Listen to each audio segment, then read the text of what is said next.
All right, now that we've practiced simplifying algebraic expressions, we're going to do this with a story problem. So we're going to write an algebraic expression, and then we're going to simplify it for this problem. So it says the figures show rectangle A and rectangle B. We need to find the perimeter for A, the perimeter for B, and the sum of the perimeters, okay? So we're going to do one step at a time. When we think about perimeter, what we would think about is all the way around the outside of a figure. So you add together all the way around the outside. You may have remembered whenever you were in 3rd or 4th grade, you learned if this wasn't a fraction. This would be like 4 plus 6 plus 4 plus 6 going all the way around. Well, now we have fractions and variables, which makes it a little bit more complicated. The m in this problem, all of the m's here, this means 4 meters. This is 2/3 x meters. This is 4/9 x meters, and this is 1/5 x meters. So while we have to keep in mind that the meters are at the end, we're not going to put the meters in as a variable, if that makes sense. The meters are what kind of unit it is, it's not the variable. So for this first problem, we have 4m, and we'd have to add that to another 4m, because in a rectangle, the opposite sides are equal. So 4m plus 4m. Oh, you know what? We're going to leave the 4 off, the m off. Because the m is the meters. I just finished saying that. So 4 plus 4, that's the sides. Okay. Now I want to add this side and this side, which is 2/3 x plus 2/3 x. Okay. 4 and 4 is 8 plus 4/3 x. Okay, so this is our first part of the problem. So we are going to put that up here. 8 plus 4/3 x. Okay, we cannot combine those because this has an x with it and this does not. Therefore, they are unlike terms. We can't combine them. 4/3 is the coefficient of x. 8 is the constant. Okay. You could absolutely reduce this. I'm not going to reduce it yet. This is an improper fraction. You can turn it into a mixed number. I wasn't going to do it yet until I finished the perimeter and then the sum and then go back and fix it at the end. But you could do whichever one you wanted to. Okay, so that's part A. All right, part 2 of this problem is the perimeter of rectangle B. So we need to add 1.5x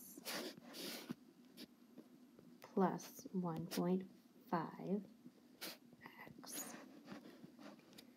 plus 4/9 x plus 4/9 x. So let's combine these guys.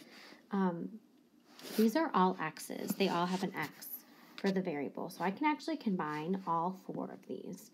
Even though this is a decimal, this is a decimal, this is a fraction, this is a fraction, they can all be combined. So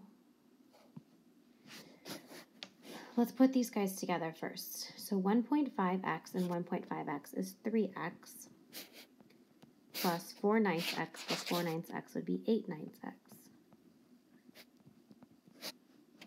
So if we are going to simplify this, then we need to get common denominators. Need a little bit more space. Oops, this stuff doesn't want to erase. Okay, so I can put this over 1.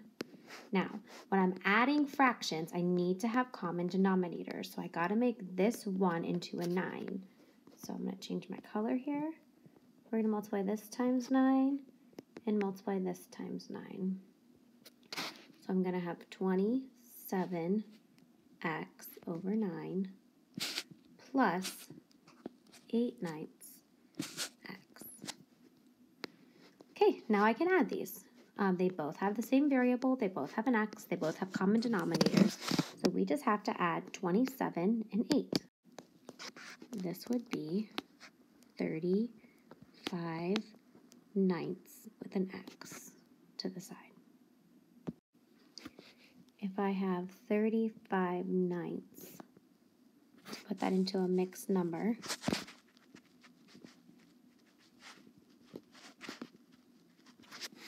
want to put 9 into 35. Well, 9 can go into 35 3 times. That would be 27.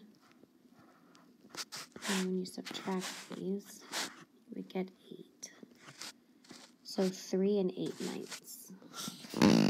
So this one would be 3 and 8/9.